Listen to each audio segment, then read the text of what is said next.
Something most of us don't really think about, but the Bay Area is one of the biggest oil refining hubs on the West Coast. Tanker traffic is always heavy, and as KPIX 5's Susie Steimle found out, it's on target to get even heavier and potentially riskier.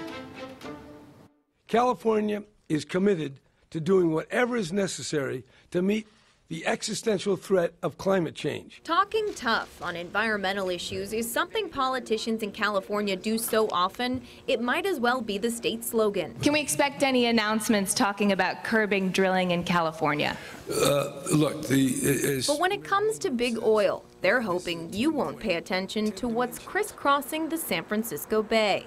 Oil tankers may one day be carrying the heaviest, dirtiest oil on the planet, tar sands crude from Alberta, Canada. That oil could end up sinking to the bottom of the bay.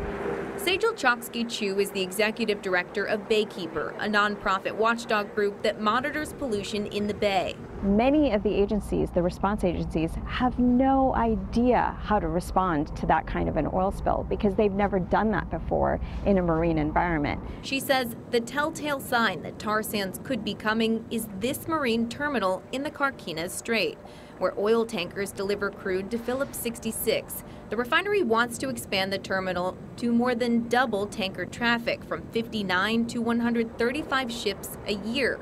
Phillips 66 is the largest importer of tar sands crude in the United States. According to a flowchart from a 2013 investor conference, Phillips 66 has plans to deliver it to the San Francisco refinery overland by train and down the Pacific coast by ship.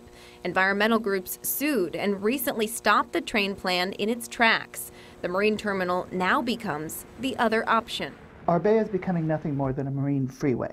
Maureen Brennan and Nancy Reiser live in Rodeo and Crockett, communities tucked into a row of the Bay Area's refineries. That includes Phillips 66. Not only is there no spill response plan for a tar sands spill, there have been 2 spills at that marine terminal. The most recent spill in 2016 sent dozens of East Bay residents to the hospital, and public records show Phillips 66 has been fined by the Air District more than a dozen times each year for emissions violations.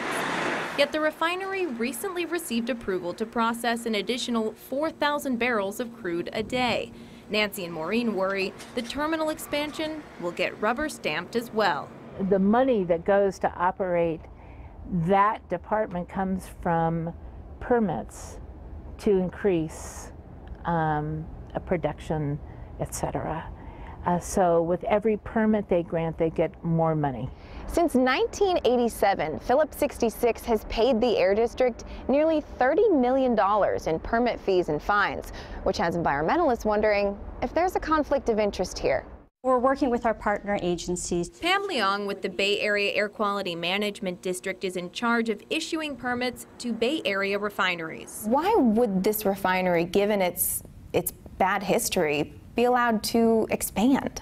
Well, the regulations are specified in the rules. Shouldn't you be able to say if this is a responsible company or not as you approve their permits? If they meet those regulations, and they're allowed to get their permit by law. But it looks like here's the district taking a lot of money from this industry and not punishing them when they break the law. This isn't for Pam to answer. The more we pushed, the more Pam's communications team interrupted our interview. You keep referring to this as a bad history, and I think that we would... It's a bad history. Right, I know that's what you keep saying, but that's not how I think the Air District would characterize it. Phillips 66 turned down our request for an interview, but in a statement told us the marine terminal application is not related to nor reliant upon any other recent or future projects at the refinery.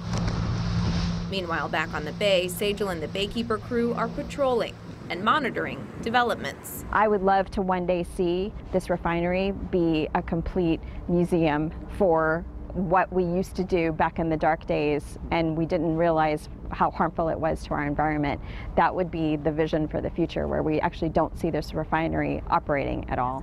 As for Nancy and Maureen, they say if regulators can't help them, they'll fight it out on their own, trying to keep their communities safe. I don't believe it for a second. They can protect us, and they choose not to. And it's all about money, honey. In Rodeo, Susie Steimle, KPIX 5. Phillips 66 says the marine terminal expansion will not allow any increase in the amount of crude that can be processed at the refinery. We have the company's complete statement posted on our website, kpix.com.